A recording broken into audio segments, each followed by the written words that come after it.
Good evening, everyone, and welcome to the Brian Crombie Radio Hour on Saga 960. So my chosen expert, the guy that I rely on more than anyone else on what's happening in the housing market, and particularly with mortgage rates, is a gentleman by the name of Ron Butler. He is the head of Butler Mortgage. He's been in the mortgage business for a couple of decades, actually. And he wrote a really interesting post just a couple of days ago about what's ahead for real estate sales, the impact of lower mortgage rates. And then he also had a really interesting one on how bad will the housing supply get in the next few years. And he says, really bad. Ron Butler, welcome to the show. How bad will the housing supply get in the next few years? Thanks for having me back, Brian. Yeah, it's going to be bad. We got a situation where we had a peak construction year, new construction year in 2021. That's when the most homes were finished in Canada. 2022 was less. 2023 was less again. And 2024, there'll be less again in 2024. With all this demand, how come it's going down? Interest rates. It's like this. Cost of construction surged. We know this. And even though some has rolled back like lumber and concrete, some has not. So we've got high cost of construction. We've got extremely expensive raw land. We have massively expensive development fees. You know, we had 2021, John Tory raised development fees in the city of Toronto by 49%, not 4.9, 49. All right. Now, when you're up against this incredible change in interest rates, so everything developers price off of is prime. In other words, how they get lending to build the houses. Developer gets lending at prime. Prime's gone from 2.45 to 7.2. So in 20 months. So how in the world can you make all those numbers work? There is an upper limit to what people can afford. And there's just no point in developers proceeding right now with those high interest rates and all the other factors. So some people have argued that, demand is there. There is a market price and people will build. Developers need to be in business. Construction companies need to be in business. Construction workers need to work. And so therefore, what will happen is land values will go down. But you're saying raw land is still expensive. Sure. Raw land, if you look at it in the key areas around the GTA, at least 50% of it's controlled by 5 billionaire families. And they don't have any need to sell the land at reduced prices. They just feel they can just hold on. So even though land should go down in value, you're saying it's not going to go down in value. It's not going to go down meaningfully unless there's really long-term radical difficulty that might force some of these families into selling. And I don't see that happening anytime soon. So how bad do you think this supply situation is going to get? It's going to get bad. It's going to get really, really bad in 2025 and 26. Everybody's going to be wondering what went so wrong. Like, I'll give you a simple example. If we look at condo construction in Toronto, only 1 out of 10 new construction launches, that's where they open the sales center and say, come on in, we're going to sell these condos for you and pick your condo and put your deposits down. You have to be at 75% sales to start the project. You have to sell 75% of the condos to start the project. So far in the latter half of 2023, only 1 in 10 of those projects was able to come even close to 75. The average was 23% sell through. So how are you going to start the projects? You're never going to start them. Why has it gone down so much? Because it doesn't work. Investors say condo purchase in Toronto is almost entirely driven, 70%, 80% investor driven, okay, in the city of Toronto. So if you're an investor and you say, well, if I look at the price you're offering it at, I look at the interest rate, I look at what I'm limited to in getting in terms of rent when it's finished, it doesn't work. I lose money every month on the rental. So until that problem is corrected, those places aren't going to start. So I was told that, some of these foreign buyer restrictions that have been put in place, the vacant building restrictions that have been in place, and even some of the restrictions on Airbnb have meant that less investors are actually investing than otherwise would. And so actually, this isn't helping supply. These government actions are actually harming supply rather than helping supply, because less investors are buying pre-construction condos, and so therefore less condos are being built. Does that make any sense? Well, yes and no.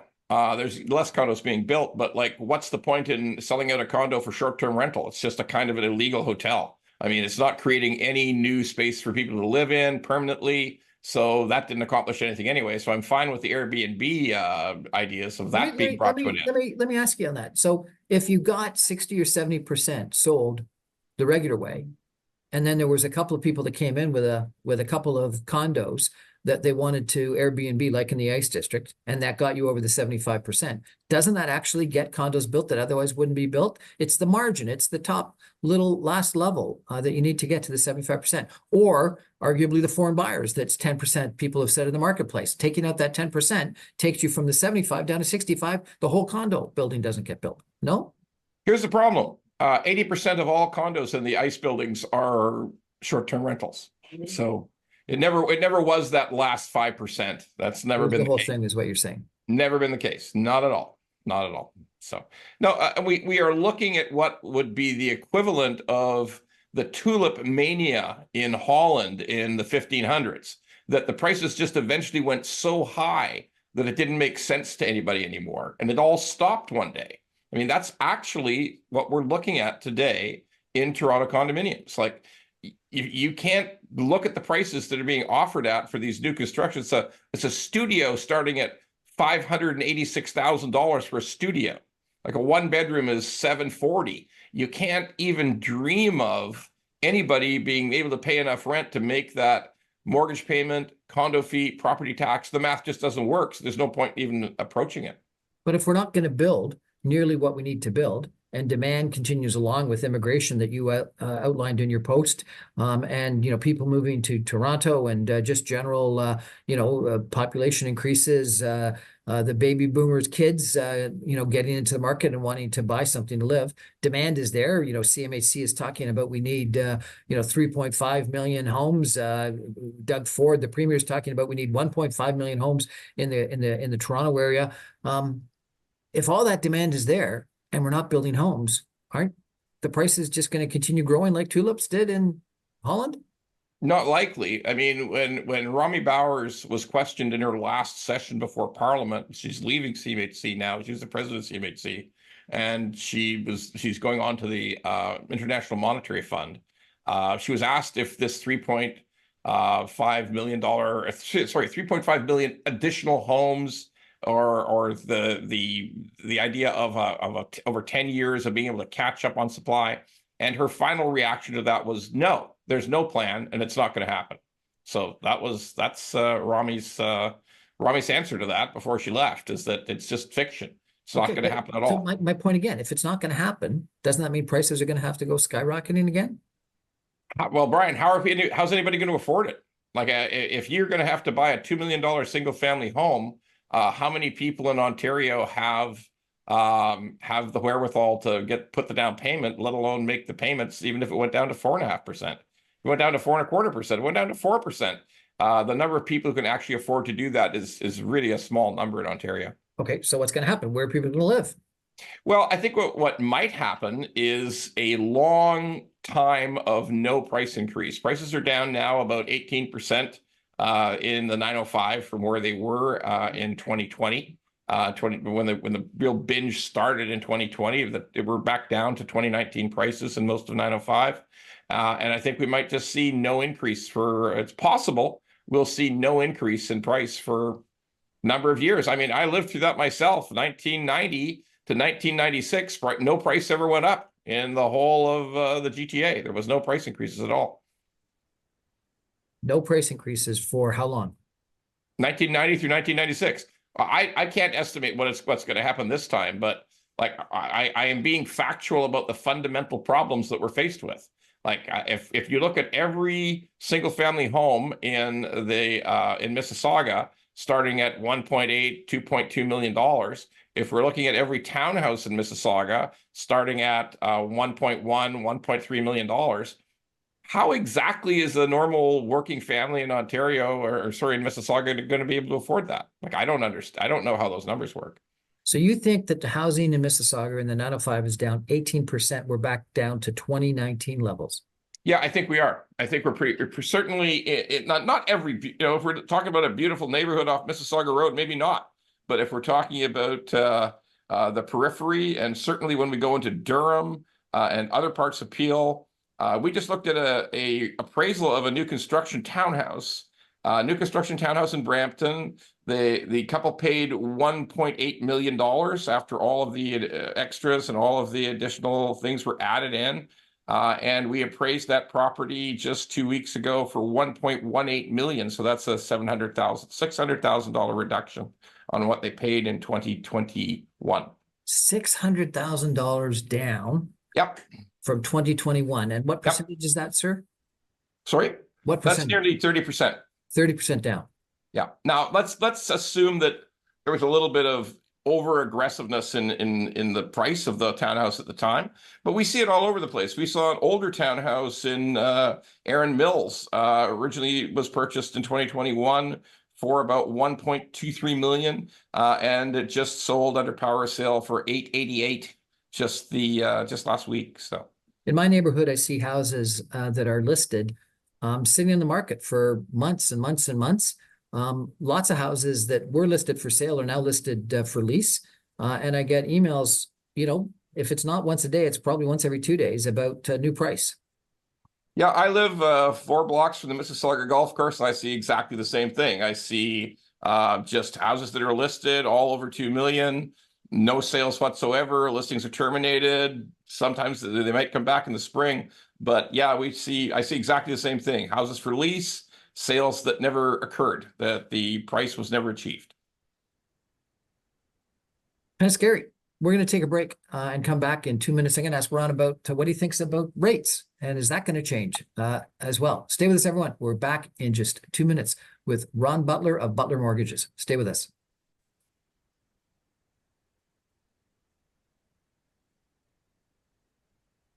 Welcome back, everyone, to the Brian Crombie Radio Hour on Saga 960. My guest tonight is Ron Butler of Butler Mortgage. He's been in the mortgage business for a couple of decades. He's a leading expert. He's a very knowledgeable guy. He's also a prolific poster of what he thinks is going on in the marketplace. And as I mentioned earlier, he had a scary post about that we're not going to meet our housing demand with new housing. But you also talked about what you think is going to happen with rates. Tell me, sir, what you think is going to happen with rates. Well, there's no question that the Bank of Canada will eventually start to cut rates by the summer, possibly sooner, but I'm one of those people in the camp of the summer. At this point in time, we've reached a 100% consensus amongst Canadian economists that the Bank of Canada will cut this year, and we're seeing fixed rates come down. Now, they're coming down from a point where they were in the 6 and 7% range, and we'll see them in the high 4s, maybe mid 4s by the spring. So that's a positive. That's a positive for everybody who's got a renewal coming up. It's good news, and it may help to try to reestablish some semblance of a housing sales in the coming months. So that's good news for people who've got a renewal coming up. Instead of a rate that starts with a 6, they'll have a rate that starts with a 4. And you think this is going to happen by the summer? Oh, it's happening already. We've already issued some mortgage commitments, 5-year fixed at 4.99, 4.89. We've already done it. So that's already started. Now, the fixed rates will lead the variable rates because the fixed rates are derived from bond yields, and bond traders have already decided, along with all of the economists in Canada, that the Bank of Canada are going to cut rates by the summer. Maybe as early as April. I don't think so, but we'll see rate cuts in the summer at some point. And with that in mind, fixed rates come down first, and then by the summer, we'll see prime rate come down as the Bank of Canada cuts. Now, you talked about unemployment and an economic downturn as a potential impact on the reduction in rates, but you didn't go on and explain it. Tell me about what you think the impact is. It really won't have much impact on the on rates. Rates are a function of bond yields and Bank of Canada movement. What a recession, a deep recession, will have an effect on is, again, house prices and house activity, the activity in the housing market. People don't tend to make any kind of big purchases when they're worried about their continued employment or when they feel economic pressure from a recession.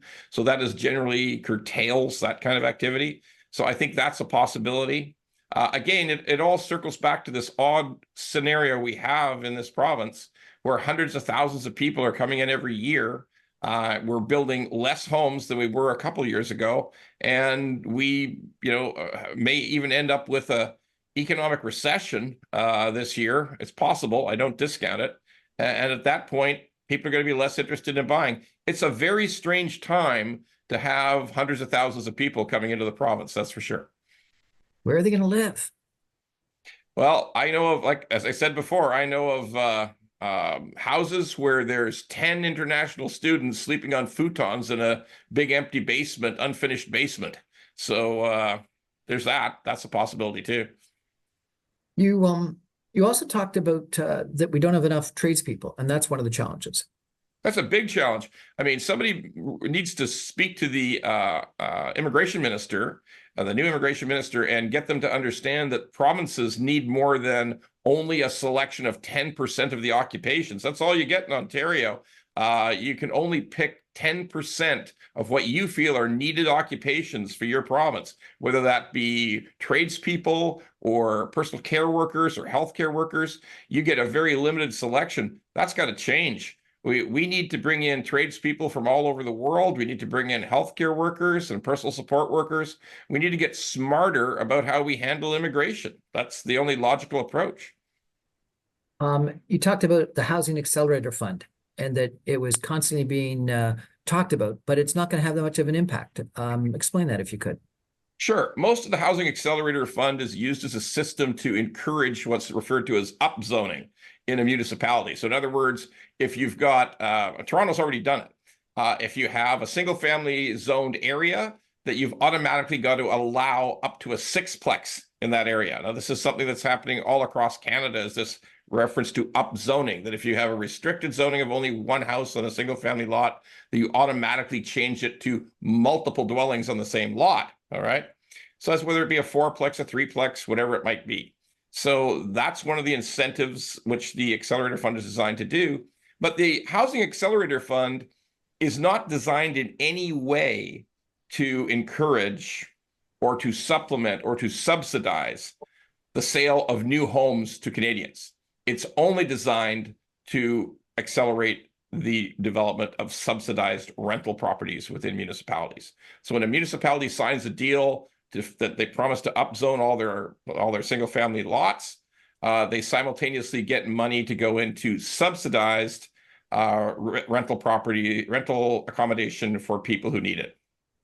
So it's not increasing any of the inventory of housing to buy. So this subsidized rental, is it for new construction or is it for existing construction? It's mainly for new. It's mainly for purpose-built rental that's going to be subsidized through the municipality or this town or city. And it's also designed to help them finish stuff that they have in the pipeline. That's correct. So I don't think this is something people realize, that these big housing accelerator funds come and they don't actually help accelerate housing other than subsidized rental housing. That's 100% correct. I mean, you can look at every actual signed agreement with a city or municipality, and that's all it does. It does not in any way, shape, or form provide a subsidy or buy land to be offered up for housing purchases. Nothing like that is in the Housing Accelerator Fund. You ended your post with the question, so is it too harsh to say we are being lied to? And then you answered it, well, if someone promises one thing for years, and you capitalized years, and it never happens, what else can you call it? Do you think we're being lied to, sir? Yeah, I do. I mean, let's just call a spade a spade. If you got Doug Ford getting elected 6 years ago on the concept of adding 1.5 million new homes to Ontario, and it's absolutely not going to happen. I mean, you've got the 3.5 million federal promise, which the outgoing president of CMHC said, no, there's no plan at all. There's no plan whatsoever to do that. And that promise was issued not just last election, not just the previous election. It was a promise made in the original election of Justin Trudeau when he first formed a government. So yeah, I mean, if something's 9 years old and hasn't happened, I guess probably isn't true, right? So you think that we're not going to meet our housing targets? I'm confident we're not. And you, at the same time, don't think that housing prices are going to go up because people can't afford it. So I think that housing prices can go up in certain categories, but I mean, you think to yourself, like, how many people can afford a $2 million home in Mississauga or Burlington or We're not even talking about what the prices are in central Toronto. I think that, but again, there is the possibility that we just see no increase in prices. Well, and I But think that, I think in the past they couldn't afford it either, but some of them sort of stretched like crazy, got help from parents or friends or private lenders or whatnot, because they were confident that housing prices would go up. And so therefore they didn't have the risk because they thought they were going to make it out in spades in appreciation. And so therefore, but when you no longer have that environment, where you have an environment where housing prices could either go down or stay flat, you're not willing to stretch like crazy anymore. You can't afford to stretch like crazy anymore. And so therefore, not only can they not do it, but they don't want to do it. They just really don't want to do it because they're not sure of that price appreciation anymore. that's a very good summation. If you go back to the highest level of resale property in Ontario in the history of the province, it was 2021, and the average interest rate at that time was around 1.9%. So you're right. You could go to your parents, you could scrape together the money, you could do whatever was necessary to do because the rates were so low that you had an opportunity to actually make the payments. But at a time when rates are, even when they come down, they're still going to be in the 4% range, at the very best in the high 3% range. We're not going to see 2% again. And 2% is really what lit the province on fire in terms of real estate in 2021. So we're not building the houses we need. We don't have price appreciation to incentivize people to build the houses we need. We don't have enough construction workers to come in and build the houses we need. And we've got 6 billionaire families that control, you said, over 50% of the land around Toronto, that aren't willing to sell land at a cheaper price that will, again, provide the potential profit and incentive for developers to build the houses that we need. So what happens? Well, you could have governments come in that do radical things. So let's look at some things that could fix it.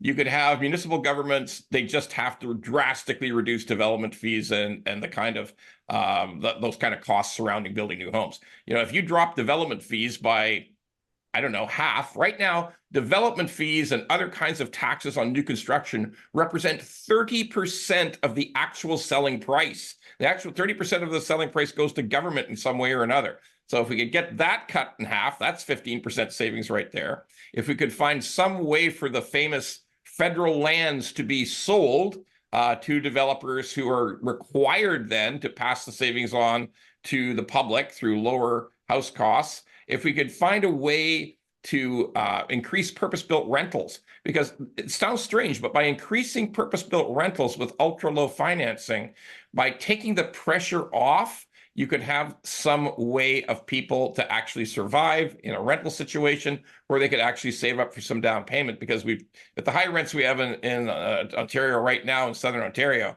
you can't even do that. So there's a bunch of things that government could do. Government could cut red tape. I mean, a friend of mine wanted to build a house overlooking a river in Mississauga, overlooking the Credit River. And he had to pay over $65,000 for various environmental water table studies. And then finally they found a bone that they couldn't tell whether it was human or not, because they didn't want to send it for genetic analysis. So he ended up paying $26,000 for an archaeological study to see whether people had lived there in the past. So if we want to just stop the foolishness of the red tape, all of it takes 22 months to get a building permit approved in the city of Toronto. 22 months? I mean, I think they got enough people working there, or are any of them working? I don't know, but that's a fact. The 22 months is a fact. So if we could cut these incredible bureaucracies back, cut back the taxation that we're extracting from new home builds. Like, by the way, why is there a land transfer tax at all? Like when you and I were growing up, there was no land transfer tax, right? You just went out and bought the house. You didn't have to pay extra tax. So why is it that all the levels of our government want to extract money out of people buying houses? That's a question that has to be asked. So can government do things to fix this? Yes, they can, but they've got to have guts, innovation, and they got to be prepared to break things. Guts, innovation, and be willing to break things. Doesn't sound to me like it's something you expect from a bureaucracy or a politician. Sure, but just based on our conversation so far, we're going to hit such a wall in the next couple of years that that might be the only alternative. Like we might not have any other options, or we're going to see everybody under the age of 35 thinking about leaving the province because they're never going to own a home. Which is another thing that you wanted to talk about. So we're going to take a quick break and come back in just 2 minutes with Ron Butler of Butler Mortgages, talking about outmigration, which happened for one of the first times in history last year, where more people left the province of Ontario and the city of Toronto, Greater Toronto Area, than actually moved in. Stay with us, everyone. Back in just 2 minutes.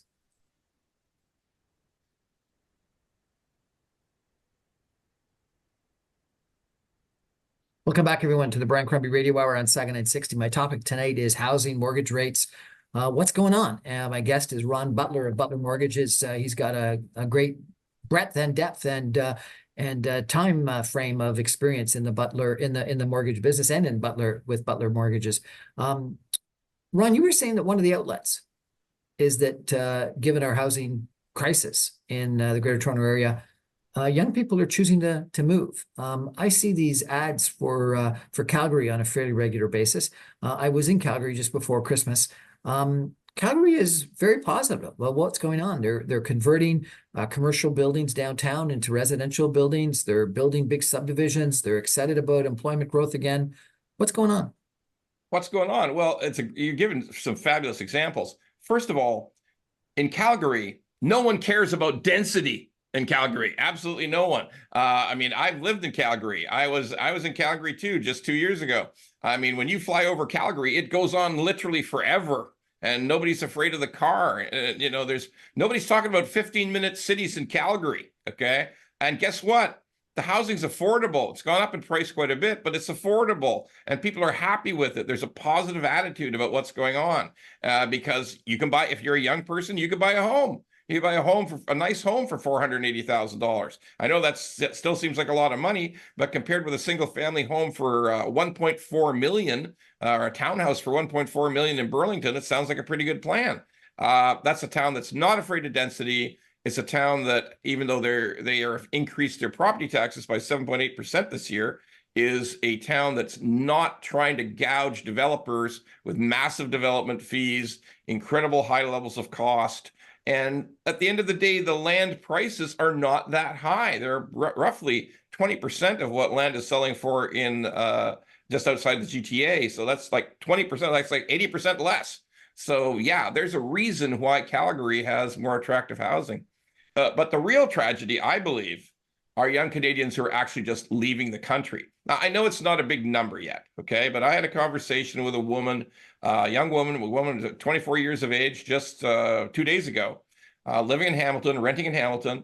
She was talking to me about the fact that she doesn't believe she could ever own a home in Ontario, but that's not a possibility in her life.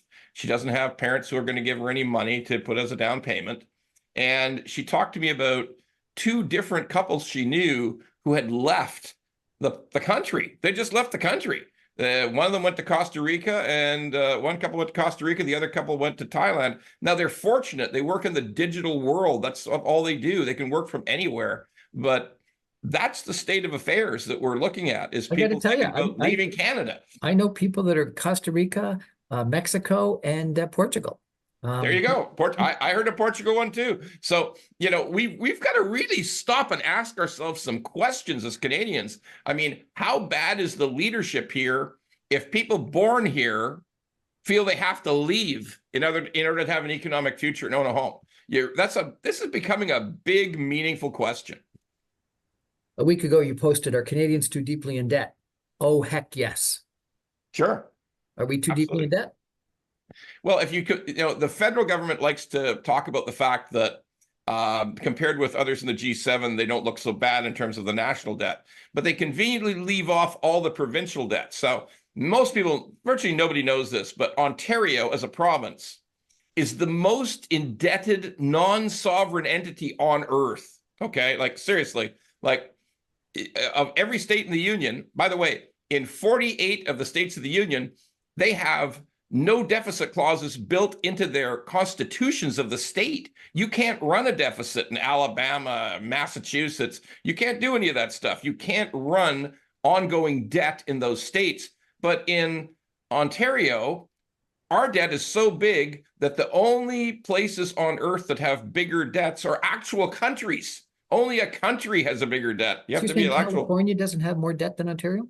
Yeah, it has debt that's based in their workers' compensation system. But otherwise, no, they have much less debt. They have a huge workers' compensation debt and they have huge state pension debts.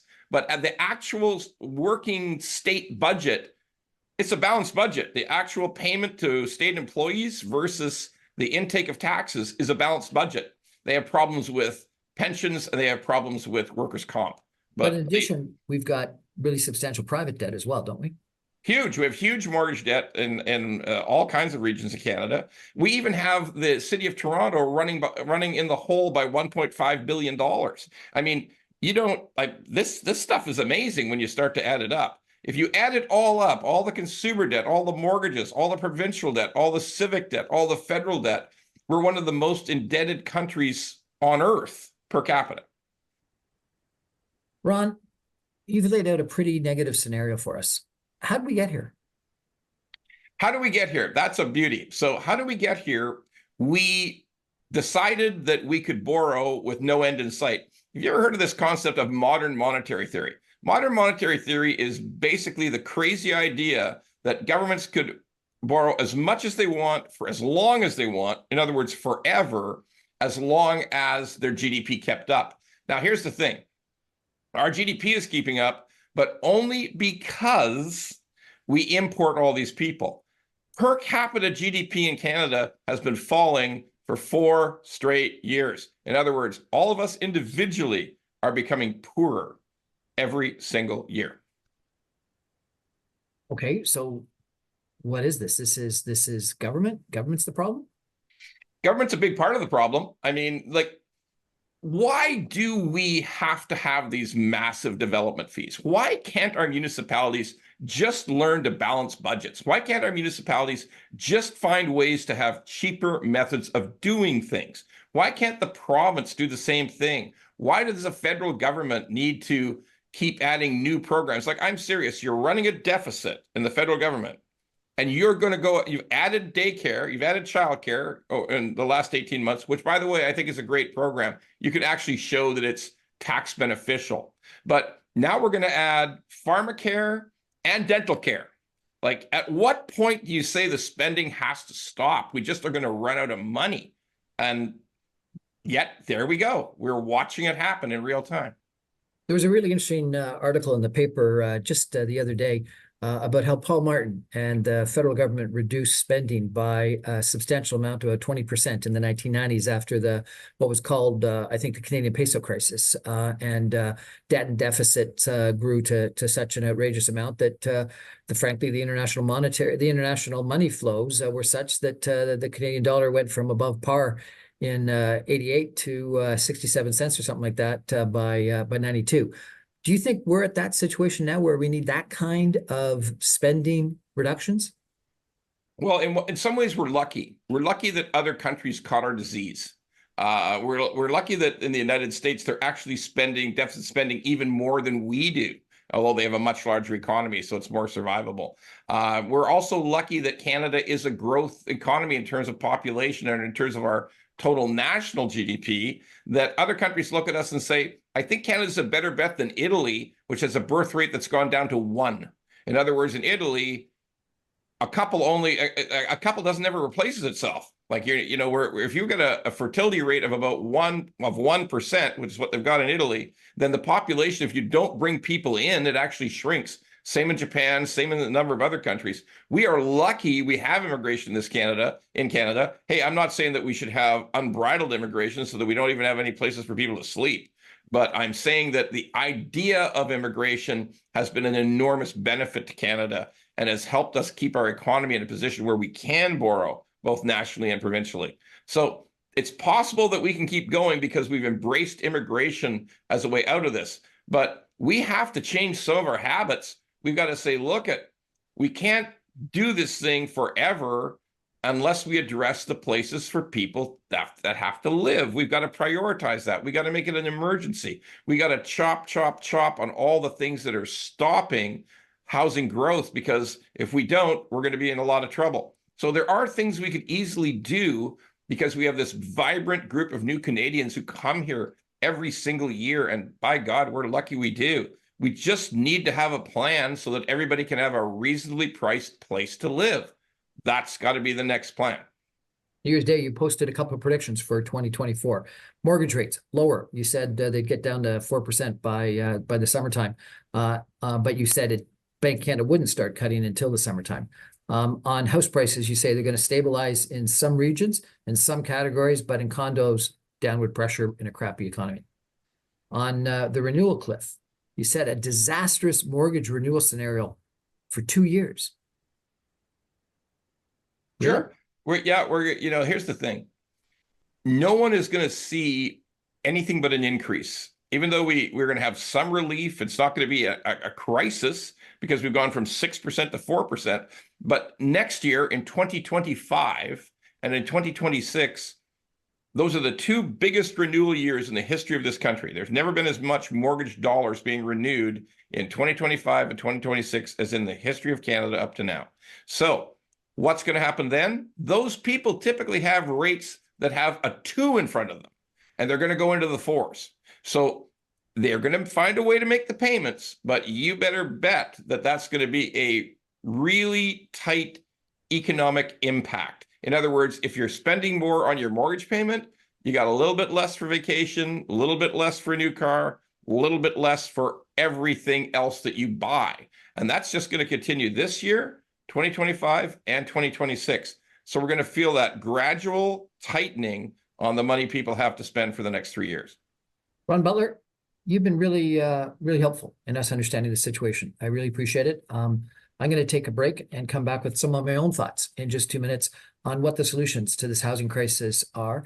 I do think that some of it's going to be solved by the Bank of Canada reducing interest rates, and I think Ron has predicted that's going to happen by the summertime. But I do think that government is a lot of the problem, and we need some really drastic government action, and soon. Otherwise, we're going to have a crisis that gets even far worse. Stay with us, everyone.